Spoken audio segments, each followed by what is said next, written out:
Alors, commençons immédiatement à ruiner les fondements du savoir avec Descartes. Ce premier vidéo sur le contenu proprement dit cartésien va porter essentiellement sur la première méditation métaphysique. Et dans cette première méditation, Descartes va aborder plusieurs problèmes et en un premier lieu, le problème lié à la connaissance que nous avons des choses à partir de la sensibilité, c'est-à-dire à partir de nos 5 sens. Alors Descartes écrit ceci: « Tout ce que j'ai reçu jusqu'à présent pour le plus vrai et assuré, je l'ai appris des sens ou par les sens.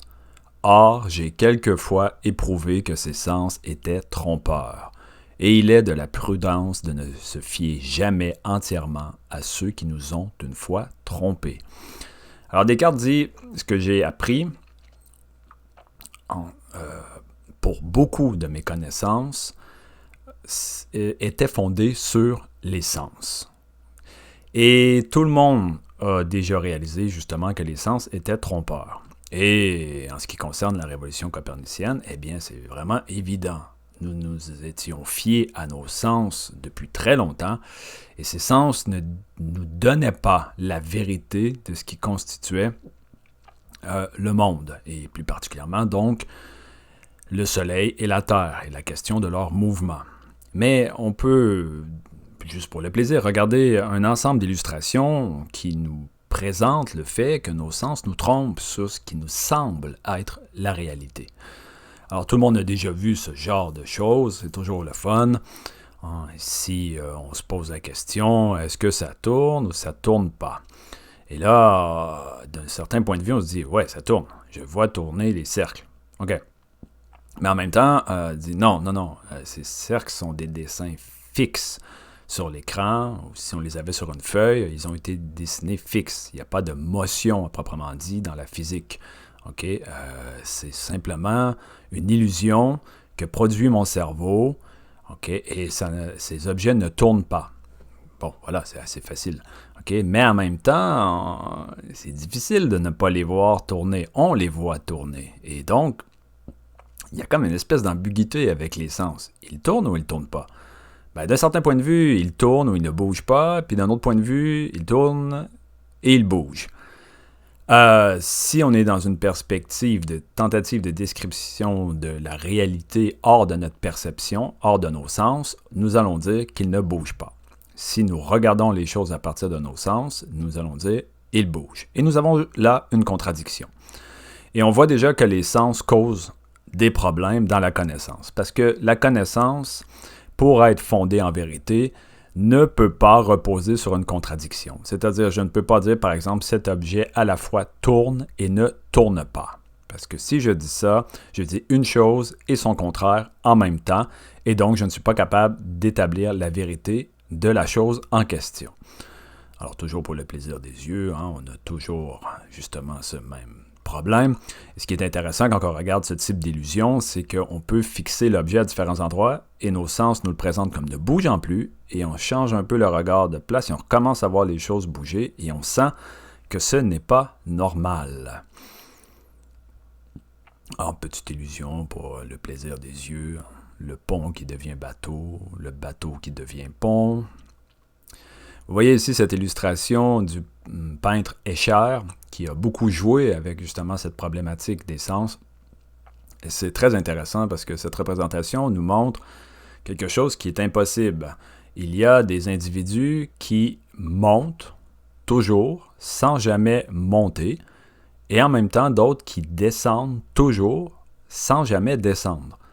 Alors, comment est-il possible de monter sans monter et de descendre sans descendre? Ça, c'est une contradiction. Et ça, la science ne peut pas admettre. C'est un ou c'est l'autre, pas les deux à la fois. Les sens sont véritablement problématiques dans l'acquisition de vérité parce qu'ils posent beaucoup de problèmes. Et un des exemples que j'aime beaucoup, qui est très utilisé aussi souvent par les scientifiques, c'est d'un point de vue physique, la grande problématique que causent justement, par exemple, les couleurs. Hein? Ça, c'est vraiment difficile pour des gens qui ne le savent pas de comprendre ça. Je vais vous l'expliquer simplement. Mais c'est parce qu'il est très intuitif chez l'homme de croire que les objets qui sont devant lui possèdent les couleurs qu'il perçoit. Et écoutez-moi bien quand je dis ça, hein, c'est que l'objet possède les couleurs. Ce que je veux dire, c'est que la couleur se trouve bel et bien dans l'objet qui est devant moi. Autrement dit, moi, par exemple, juste devant moi ici, j'ai mon iPhone. Et mon iPhone, il est bleu. OK? Et de façon tout à fait intuitive, quand je prends mon iPhone, quand je manipule mon iPhone, j'ai toujours l'impression que le bleu, c'est véritablement la couleur qu'il y a dans le iPhone. Il a la couleur bleue. S'il n'y avait aucun être humain sur la planète, le iPhone serait au milieu du désert et cet iPhone serait bleu. Eh bien non. OK? Parce que vous avez certainement déjà appris ça, vous aussi, qu'en réalité, toutes les couleurs sont dans le iPhone, sauf le bleu. Et pourtant, j'ai l'impression qu'il n'y a pas toutes les couleurs du tout dans l'iPhone et qu'il s'y trouve réellement le bleu. Ça, c'est insane. Parce que vous avez tous déjà appris, mais vous l'avez oublié sans doute depuis belle lurette, qu'en fait, la couleur que nous prêtons aux objets, physiquement parlant, la couleur que nous percevons est celle qui n'est pas absorbée par l'objet. Exemple ici, si nous voyons une feuille verte, nous croyons qu'elle est en elle-même verte. Et c'est faux. Parce qu'en réalité, tous les spectres lumineux, les longueurs d'onde physiques qui correspondent aux différentes couleurs, sont absorbés par la matière de la feuille, sauf une qui est réfractée, une longueur d'onde en particulier, et qui correspond au vert. Et c'est cette longueur d'onde-là qui vient frapper notre pupille, notre iris, qui circule à travers le nerf optique jusqu'aux aires visuelles en arrière du cerveau et qui nous donne l'impression que l'objet lui-même est vert alors qu'il n'y a aucun vert dans l'objet. Et ça, c'est vraiment, vraiment hallucinant parce que vous allez continuer constamment dans votre vie à croire de façon tout à fait intuitive, sans y penser, que la couleur est bel et bien dans les objets. Vous avez un automobile rouge? Non, votre automobile n'est pas rouge. Elle est toutes les couleurs, sauf le rouge. Mais c'est vraiment anti-intuitif. Et comme pour le petit vidéo sur comment la Terre tourne, comment sait-on que la Terre tourne, si je vous posais la question de me démontrer ce que je suis en train de vous dire d'un point de vue physique, que toutes les couleurs se retrouvent dans l'objet auto, ou iPhone, ou whatever, sauf celles que je perçois, je pense que vous auriez énormément de difficultés à me le démontrer. Ça, c'est intéressant. Alors, Descartes, c'est bien que les sens sont trompeurs et que donc un ensemble de connaissances, et il y en a beaucoup, que nous possédons repose sur la sensibilité. Et comme les sens sont trompeurs souvent, et même s'ils les étaient que quelquefois, il y a déjà un doute à avoir quant à leur fiabilité. Okay? Les sens sont douteux. Et si vous avez, juste pour le plaisir, des longueurs d'onde, vous voyez juste pour le plaisir ce que nous voyons lorsque nous regardons le monde et ces objets, nous voyons en réalité des couleurs extrêmement limitées dans le spectre total des longueurs d'onde qui sont possibles physiquement parlant. Vous voyez, ce que l'on perçoit en termes de couleurs, ce n'est que ce registre ici sur cette grande bande-là. Vous avez tous déjà entendu parler des rayons X, je ne sais pas comment le traduire en français, des rayons UV, etc. Et ça existe. Ils sont présents dans la nature, mais vous ne les percevez pas. Pourquoi? Parce que votre cerveau, votre biologie, n'a pas l'outillage, si vous voulez, biologique pour les percevoir. Si vous allez voir d'autres espèces animales, elles vont percevoir des longueurs d'onde que vous ne voyez pas, ce qui leur permet de voir, par exemple, très bien la nuit, ou même pour certains animaux, de voir à travers votre corps. Okay? C'est le cas pour les dauphins, par exemple, qui peuvent voir à l'intérieur de votre corps. Si vous êtes une femme enceinte et que vous vous baignez avec un dauphin, le dauphin voit votre enfant dans votre ventre. Okay? Ça, c'est hallucinant. Mais le dauphin ne perçoit pas mieux nécessairement la réalité que vous. Parce qu'encore une fois, c'est une longueur d'onde qui est réfractée sur les objets. Et donc, les sens, qu'est-ce qu'ils nous disent? Ils nous disent, moi, Danny, je vois le iPhone bleu. Mais si je veux savoir ce qu'est l'objet iPhone et que je dis, par exemple, cet objet, j'ai une connaissance véritable de cet objet est bleu. Hein? Cet objet n'est pas bleu en lui-même, il est bleu pour moi qui perçois le bleu. Mais quand je suis en train d'affirmer ça, je ne dis rien d'autre que la manière dont moi je perçois l'objet. Et je ne dis rien sur la vérité de l'objet. Est-ce que vous comprenez ce que je dis? J'espère. Okay? Sinon, réécoutez ce passage comme il faut et analysez-le pour bien saisir. Si vous êtes donc, encore un exemple, mais je vais m'assurer que tout le monde comprend, si vous êtes donc dans la classe et que vous regardez, par exemple, le tableau, monsieur, il est vert. Tout le monde dit oui. Pourquoi? Parce que tout le monde est constitué biologiquement de manière très similaire. Alors, tout le monde voit le tableau vert. Et donc, on va dire, le tableau est vert. OK, mais non, parce qu'en réalité, physiquement parlant, le tableau possède toutes les couleurs, sauf le vert qui est réfracté et qui est analysé par votre cerveau. Le vert n'existe pas dans l'objet ici, il n'existe que dans votre cerveau. Et donc, vous n'avez aucune connaissance de cet objet pour ce qu'il est réellement. Et vous voyez, c'est terrible, parce qu'une fois qu'on fait ça, on se rend compte que les choses autour de nous sont en quelque sorte des projections de notre propre esprit. Ils n'existent pas tels que nous les voyons. Et ça peut être très perturbant, parce qu'on pourrait se poser la question, oui, mais jusqu'où que ça va? En fait, ça va très loin. Tout le monde a appris, par exemple, que les atomes sont constitués à 99,9% de vide. Et tiens, juste pour le plaisir aussi, vous avez sans doute déjà vu cette illustration souvent dans vos livres de physique ou au secondaire, je ne sais où. Okay? Vous devez savoir qu'en réalité, un atome ne ressemble pas à ça du tout. Hein?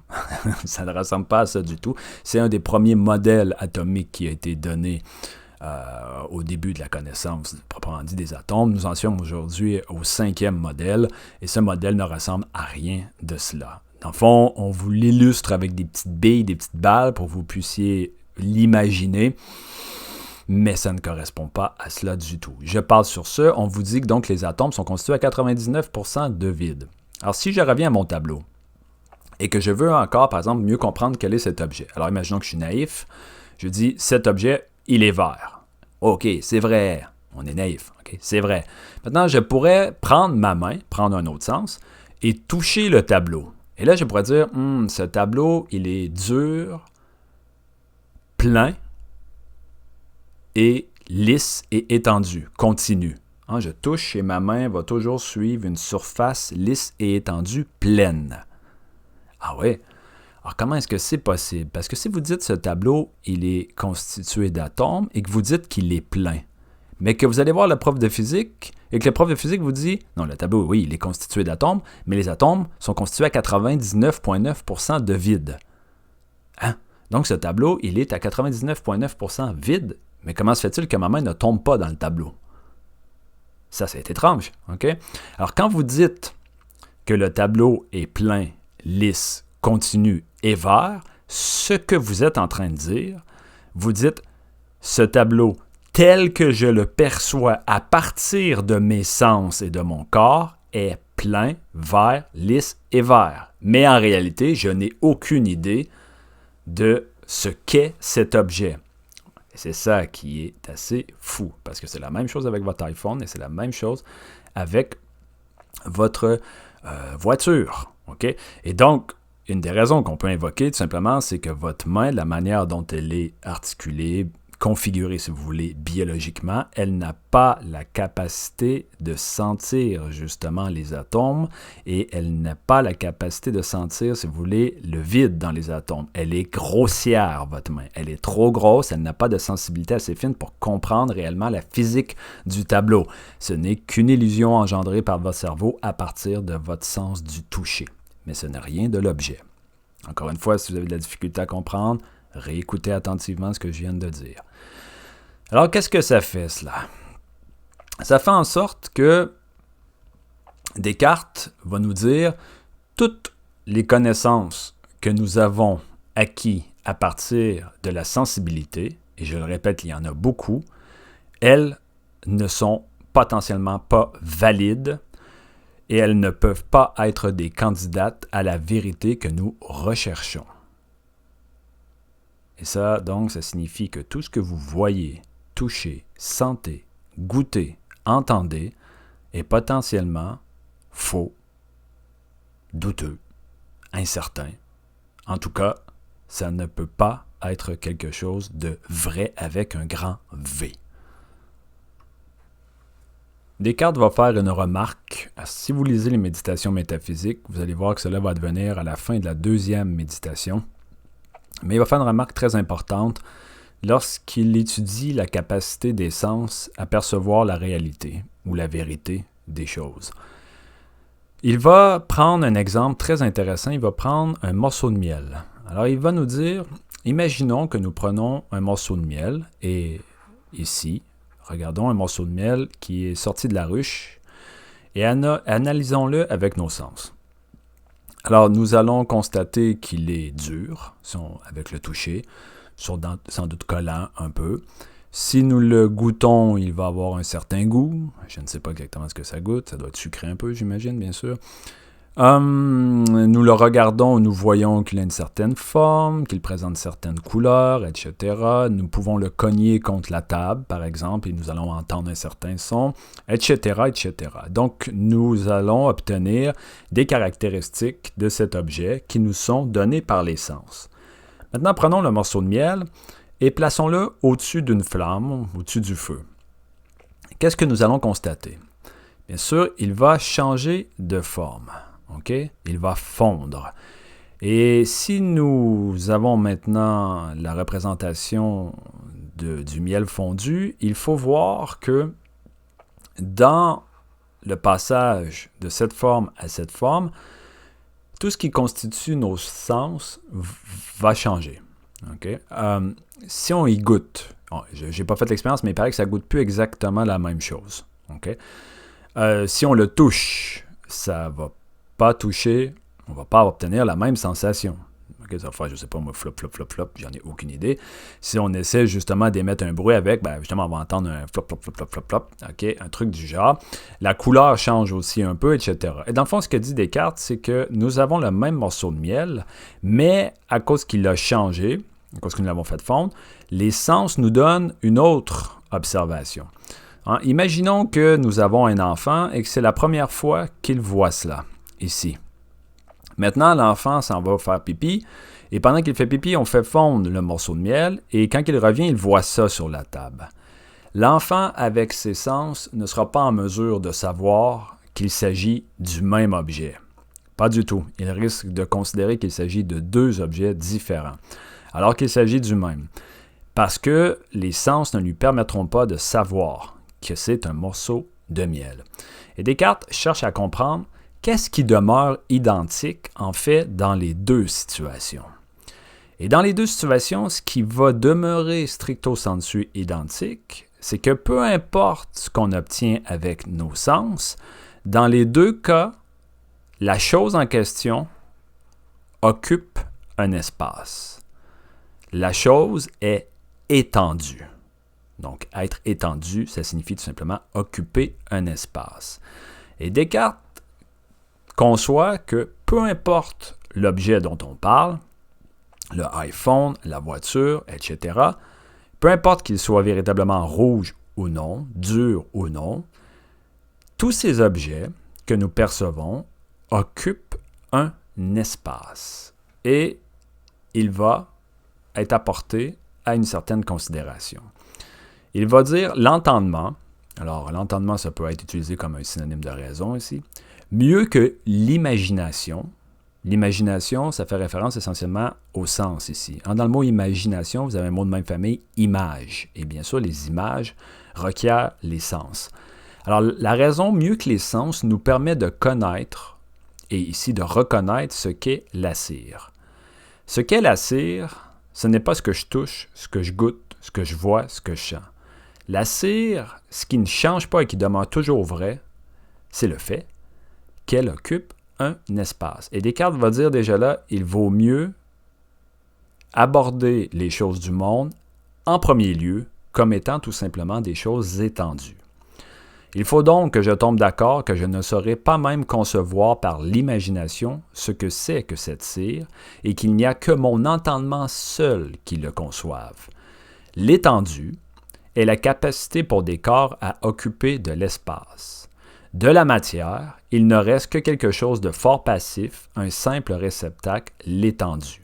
La qualité première de tous les corps, de toutes les choses, de tous les objets, l'essence de la matière, c'est l'étendue, laquelle est connue et comprise par l'entendement.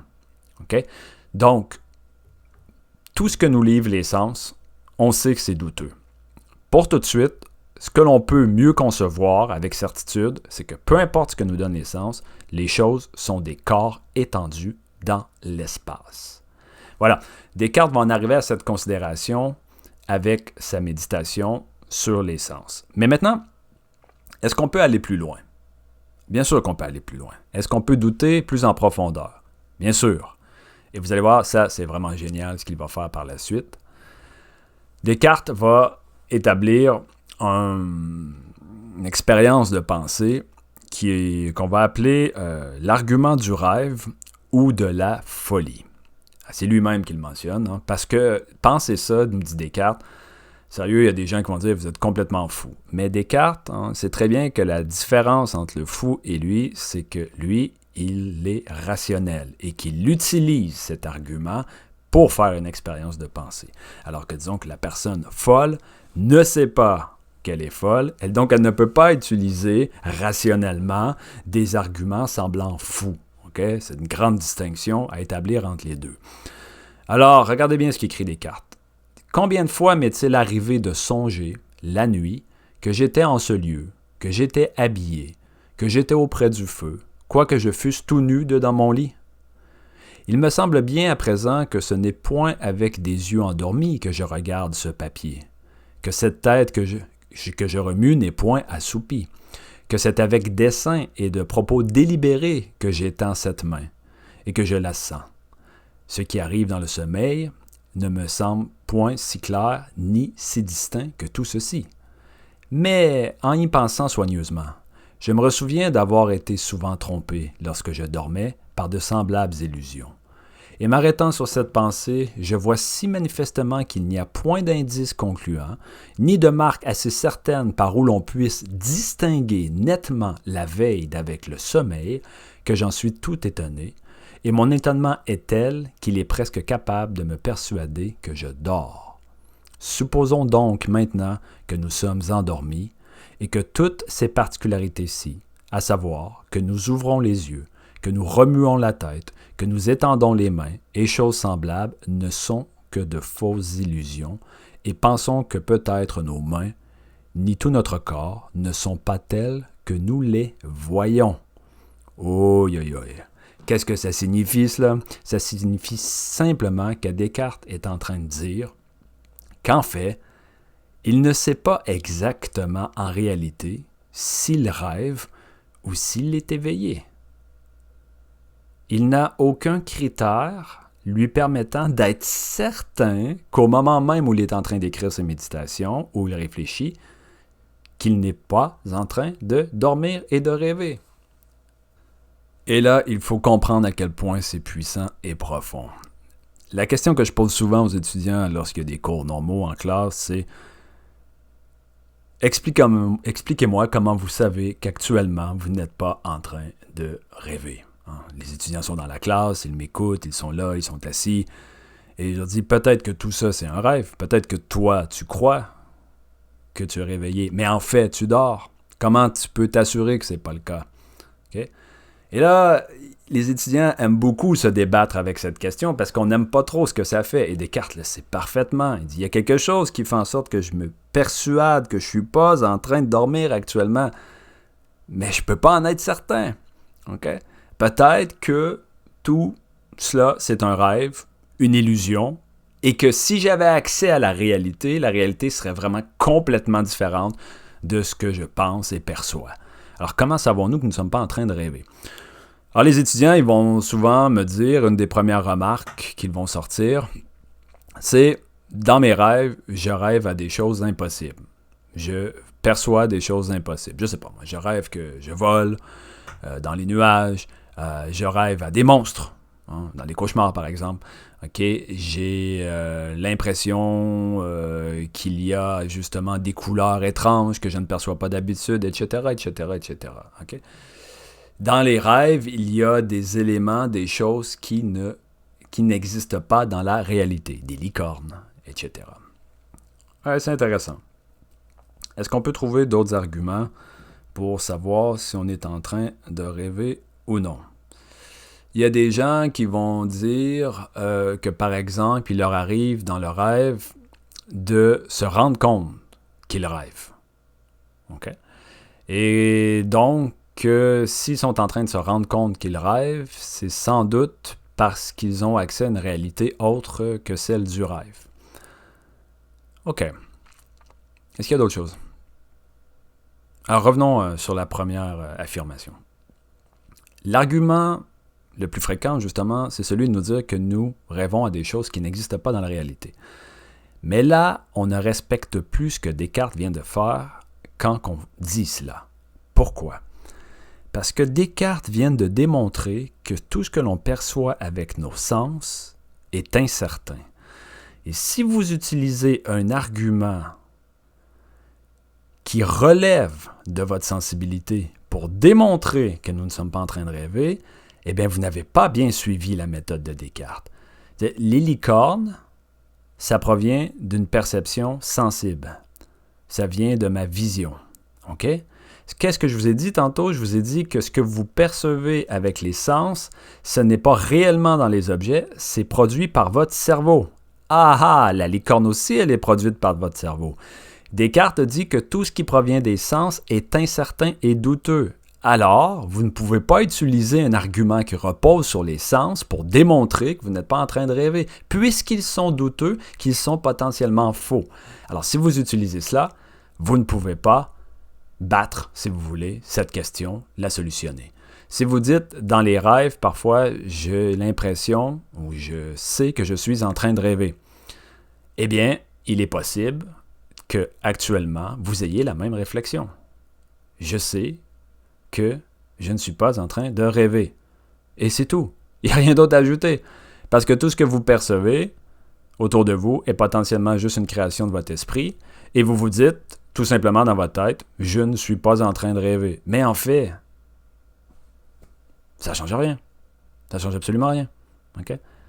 Le réel et le rêve sont en quelque sorte toutes les deux liés ensemble à cette situation-là. Vous n'avez rien d'autre que cette affirmation, je suis en train d'être conscient. Mais peut-être que vous êtes encore conscient dans un rêve. Vous voyez le truc? Alors Descartes nous dit, je ne trouve rien qui me permet de distinguer nettement la veille d'avec le sommeil. Et tout ça, je répète, ça repose sur le fait que les sens sont trompeurs. Et c'est fou, parce que regardez ce qu'il dit ici. Il dit, pensons peut-être que nos mains, ni tout notre corps, ne sont pas tels que nous les voyons.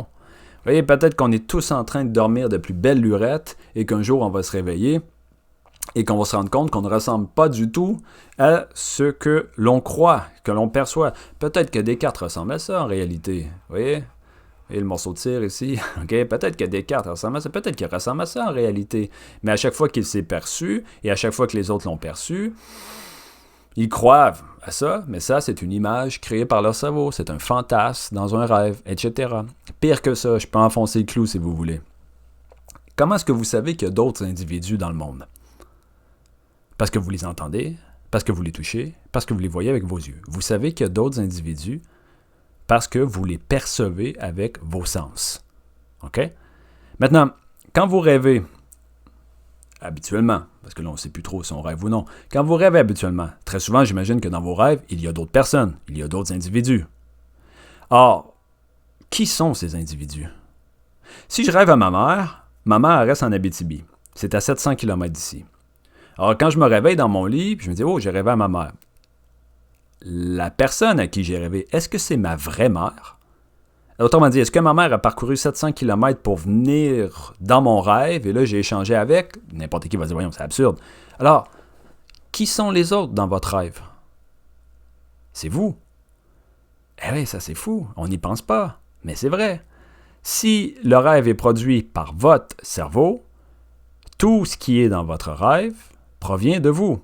Si vous rêvez à un cheval, vous ne rêvez pas à un vrai cheval. Si vous rêvez à votre mère, vous ne rêvez pas à votre vraie mère en chair et en os. Vous rêvez à une représentation produite par votre imagination et par votre cerveau en vous. Mais vous êtes tellement dupe que pendant que vous rêvez, vous croyez que vous parlez véritablement à une autre personne, qu'il y a véritablement un autre cheval, etc. Et Descartes dit donc, comment pouvez-vous être certain que ce n'est pas encore le cas?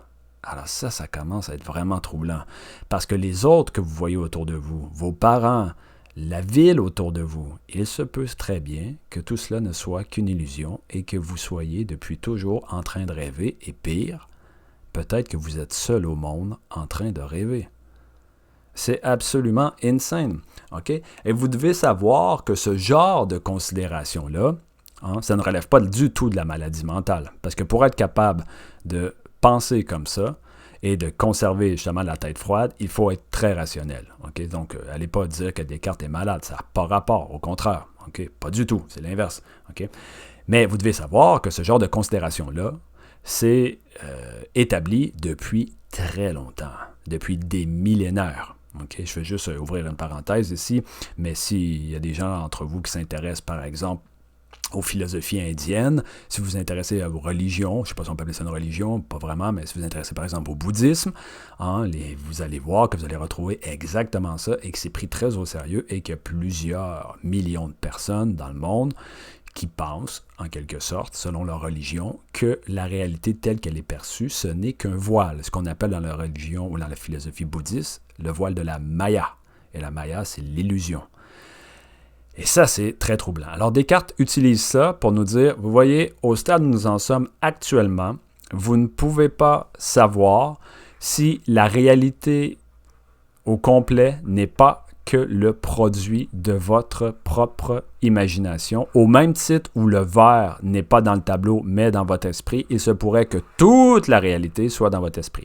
Peut-être que vous n'avez même pas de corps en réalité, peut-être que vous ne ressemblez pas du tout à ça, peut-être qu'il n'y a pas d'autres personnes, peut-être qu'il n'y a pas de couleur dans la réalité. En fait, qu'est-ce que c'est que la réalité rendue là? Existe-t-il quelque chose de réel, de vrai? Et là, vous voyez Descartes, il nous apporte Descartes. Ce qu'on fait, c'est qu'on joue la game des sceptiques. On doute de tout ce qui est possible de douter. Et au lieu où on est rendu actuellement, on ne trouve pas encore quelque chose d'indubitable, dont on ne peut plus douter. Au contraire, on est dans le doute. Et est-ce qu'on peut aller encore plus loin? Eh oui, les amis, on peut aller encore plus loin. Alors, allons plus loin un petit peu. Regardez bien ceci. Descartes va opérer une autre mise en doute sur un autre type de connaissance, comme vous le voyez ici, sur les mathématiques. OK.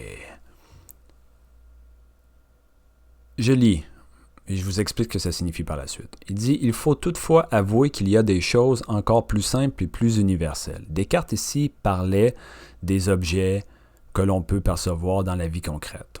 Donc, qui sont vraies et existantes, du mélange desquelles, ni plus ni moins que ceux de celui de quelques véritables couleurs, toutes ces images des choses qui résident dans notre pensée, soit vraies et réelles, soit feintes et fantastiques, sont formées. Alors, je vous explique. Descartes dit, peu importe que l'on rêve ou non, c'est ça qu'il veut dire ici, soit vrai et réel, soit feinte et fantastique. Tout ce que l'on pense, tout ce que l'on imagine, comme on l'a vu tantôt avec le morceau de cire, est constitué de choses simples et universelles. Alors, de ce genre de choses est la nature corporelle en général et son étendue. Donc, tous les objets que l'on imagine, tous les objets que l'on perçoit dans nos rêves ou dans la réalité entre guillemets, parce qu'on ne sait plus c'est quoi, présentent des figures. Se présente sous la forme de quantité, de grandeur et de nombre.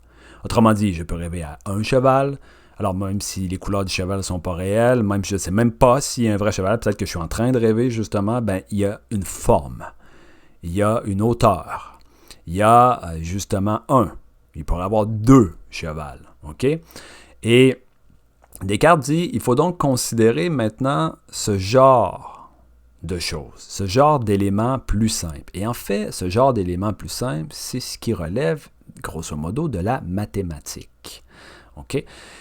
La mathématique traite de choses fort simples et fort générales. Okay? Sans se mettre beaucoup en peine si elles sont dans la nature ou si elles n'y sont pas. Autrement dit, les mathématiques, comme je l'ai déjà mentionné plus en amont, quand on fait des mathématiques, on sait bien qu'on joue avec des objets, si vous voulez, de notre esprit. Tout le monde sait que 1 plus 1 égale 2, ce n'est pas dans la nature. Ce que je veux dire par là, c'est qu'on ne s'est jamais promené dans la nature, on voit un petit écureuil, puis là, tout d'un coup, en tournant en arrière d'un arbre, on voit la formule sur une roche, 1 plus 1 égale 2. Il n'y a personne qui n'a jamais vu ça. Okay? Les mathématiques, ça ne vient pas de la sensibilité. C'est une opération de notre esprit. Alors, si on rêve ou non, ça ne change rien. Les mathématiques sont là. Alors, Descartes dit, car soit que je veille ou que je dorme, 2 et 3 joints ensemble formeront toujours le nombre de 5. Et le carré n'aura jamais plus de 4 côtés. Et il ne semble pas possible que des vérités si apparentes puissent être soupçonnées d'aucune fausseté ou d'incertitude. Grosso modo, que je rêve ou non, 2 plus 2, ça fait 4.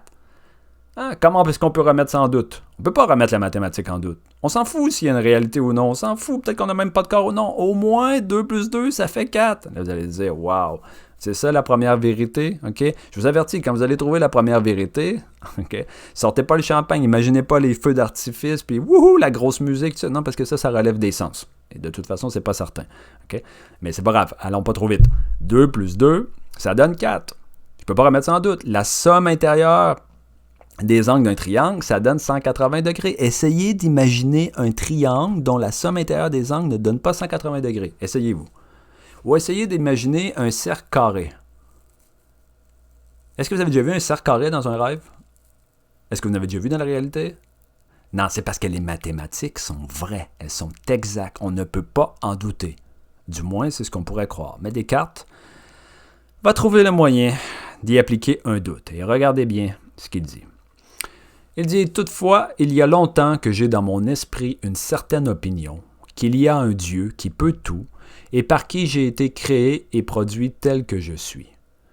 Or, qui peut avoir assuré que ce Dieu n'ait point fait qu'il n'y ait aucune terre, aucun ciel, aucun corps étendu, aucune figure, aucune grandeur, aucun lieu, et que néanmoins j'ai les sentiments de toutes ces choses, et que tout cela ne me semble point exister autrement que je le vois? Et même, comme je juge quelquefois que les autres se méprennent, même dans les choses qu'ils pensent savoir avec le plus de certitude, il se peut faire qu'il ait voulu que je me trompe toutes les fois que je fais l'addition de 2 et de 3, ou que je nombre les côtés d'un carré, ou que je juge de quelque chose encore plus facile, si l'on se peut imaginer rien de plus facile que cela. Ce que Descartes est en train de dire, il dit, j'ai à l'esprit l'idée qu'il y a un Dieu tout-puissant, qui peut tout, qui fait ce qu'il veut, etc. Il se pourrait fort bien que ce Dieu me laisse croire que 2 plus 2 égale 4, mais en vérité, who knows, ça ferait, je ne sais pas moi, 10 000, 5, aucune idée. Il me laisse croire qu'un carré, ça a 4 côtés. Mais c'est pas vrai. D'une certaine façon, Descartes, vous voyez, c'est très intéressant. Il joue encore une game un peu de la folie. C'est quelque chose de pratiquement paranoïaque. Il imagine qu'il est possible qu'il soit le pantin d'un dieu trompeur. Ce qu'il va appeler aussi, dans les méditations, un malin génie. Parce que de toute façon, où est-ce qu'on est rendu, on peut imaginer n'importe quoi. Et Descartes se dit, peut-être, grosso modo, ça revient à ça, qu'en vérité, 2 plus 2, ça donne pas 4. Mais nous, les hommes, nous croyons cela. Mais il se pourrait, on peut imaginer, qu'en réalité, ça ne donne pas cela. Et le simple fait de faire cette opération, je ne sais pas si vous le sentez, j'espère, ça devient déjà douteux. Les mathématiques deviennent plus douteuses. Qu'est-ce qui m'assure, en fait, que les mathématiques sont vraies? Peut-être que ça ne fait pas 4, 2 plus 2. Comment je sais que ça fait certainement 4? Je veux dire, on le croit, on l'enseigne à l'école, mais à partir de quoi je me base pour savoir que ça fait 4? Sur quoi ça repose? C'est ça la grande question. Et voilà, continuons. Il dit « Je supposerai donc qu'il n'y a non point un vrai Dieu, qui est la souveraine source de vérité, mais un certain mauvais génie, non moins rusé et trompeur que puissant, qui a employé toute son industrie à me tromper. » OK, ici, je vais expliquer quelque chose tout de suite. Descartes dit, je ne veux pas imaginer qu'il y a un vrai Dieu, parce qu'il faut comprendre qu'à l'époque de Descartes, il est dans le christianisme à fond, les autorités sont chrétiennes, etc. Alors, il ne faut pas trop niaiser avec les concepts qu'on utilise si on ne veut pas passer devant le tribunal de l'Inquisition. Alors, d'une certaine façon, il dit, je ne veux pas imaginer qu'il y a un vrai Dieu tel qu'on l'entend dans la tradition, parce que Dieu est bon, etc., etc. Okay? Pour l'instant, laissons faire cette idée, appelons ce Dieu trompeur un mauvais génie. Okay, juste pour pas qu'il y ait d'ambiguïté dans les termes, puis je veux pas être accusé d'hérésie, etc. Grosso modo, c'est ça l'idée. Mais ça change rien au propos, absolument rien. Un être tout-puissant qui peut me tromper et qui me laisse croire des choses. Okay? Donc, qui a employé toute son industrie à me tromper. Je penserai que le ciel, l'air, la terre, les couleurs, les figures, les sons et toutes les choses extérieures que nous voyons ne sont que des illusions et tromperies dont il se sert pour surprendre ma crédulité. Je me considérais moi-même comme n'ayant point de main, point d'yeux, point de chair, point de sang, comme n'ayant aucun sens, mais croyant faussement avoir toutes ces choses.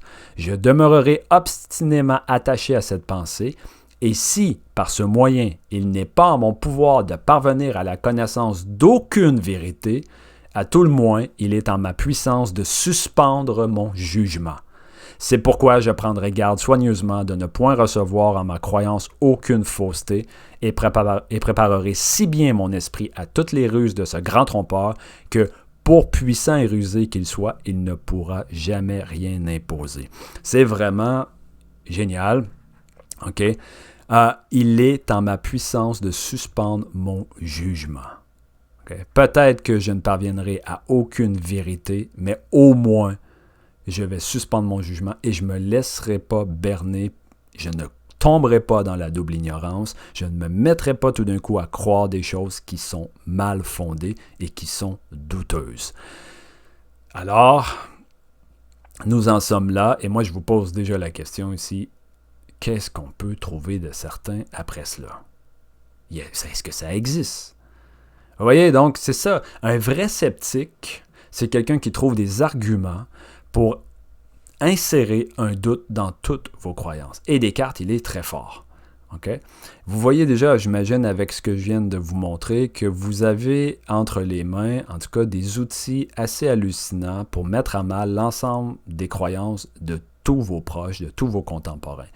Parce que les gens affirment énormément de choses, prétendent savoir beaucoup de choses, mais vous voyez, si vous êtes un bon sceptique, vous pouvez leur infliger, c'est une métaphore, bien sûr, une blessure. Okay? Les amener à douter. Je suis contraint d'avouer que de toutes les opinions que j'avais autrefois reçues en ma créance pour véritable, il n'y en a pas une de laquelle je ne puisse maintenant douter. Non par aucune inconsidération ou légèreté. C'est pas parce que je me suis amusé à dire « je ne sais pas ce qui est vrai ou non », mais pour des raisons très fortes et mûrement considérées. De sorte qu'il est nécessaire que j'arrête et suspende désormais mon jugement sur ces pensées, et que je ne leur donne pas plus de créance, que je ferai à des choses qui me paraîtraient évidemment fausses si je désire trouver quelque chose de constant et d'assuré dans les sciences. Voilà. Ça, c'est le passage qui termine la première méditation de Descartes. Okay? Maintenant, je suspends mon jugement. Je ne donne plus de crédit à quoi que ce soit et je dois persister dans cette voie si je veux m'assurer de trouver quelque chose pour fonder la science. Vous voyez ici, quand il dit trouver quelque chose de constant et d'assuré dans les sciences, il faut entendre vraiment science au sens général. On n'est pas dans les sciences physiques ou dans les sciences biologiques ou dans telle science. C'est le savoir au sens large. Je veux fonder notre capacité à savoir sur des bases solides. Et pour terminer, donc, cette partie sur la première méditation, vous avez ici un petit tableau récapitulatif et vous voyez dans le fond les 3 étapes que nous avons parcourues et leurs implications. Donc, en premier lieu, Descartes a révoqué, c'est-à-dire a retiré les sens comme étant des candidats à la vérité. Ensuite, on a l'argument du rêve et ensuite, on a l'argument du Dieu trompeur ou du mauvais génie. Et à chaque fois, il se produit quelque chose. Lorsque l'on retire les sens, bien sûr, il n'y a peut-être pas de vérité sensible. Ce que ça veut dire, c'est que tout ce que je perçois par mes sens n'est pas vrai. Il n'y a peut-être pas même de réalité extérieure à ma conscience, parce qu'une bonne partie des représentations que j'ai dans ma conscience proviennent des sens. Autrement dit, je crois qu'il existe des choses à l'extérieur de ma conscience, mais je ne peux pas en être certain, parce que les sens, c'est produit par la conscience humaine, si vous préférez, par l'esprit, si vous préférez par le cerveau. Ne faisons pas de distinction entre ces termes. Avec l'argument du rêve, là, vraiment, le réel est peut-être vraiment inaccessible. Parce que comme dans un rêve, il est possible que le monde et les choses que je perçois à l'extérieur de moi soient le fruit d'une projection de mon esprit, le fruit de mon imagination. D'accord? Et avec le Dieu trompeur, on enfonce toujours le clou. Maintenant, on est rendu au point où il n'y a peut-être plus rien de réel et rien de vrai. Et c'est dans cette recherche de la vérité que Descartes va continuer de ses journées et il va finir, je vous l'annonce, par trouver des vérités. OK? Mais pour l'instant, j'en dis pas plus et je vous laisse avec cela et je vous laisse réfléchir à cela et j'espère que vous allez y réfléchir un peu cette semaine. Et ça vaut la peine de vous brasser un peu les idées avec ce genre de choses. C'est pas toujours super le fun, ça peut même être un peu inquiétant, mais ne vous en faites pas, c'est normal. Okay? Mais ça vous met à l'épreuve de vos propres connaissances. Et voilà. Bonne semaine tout le monde.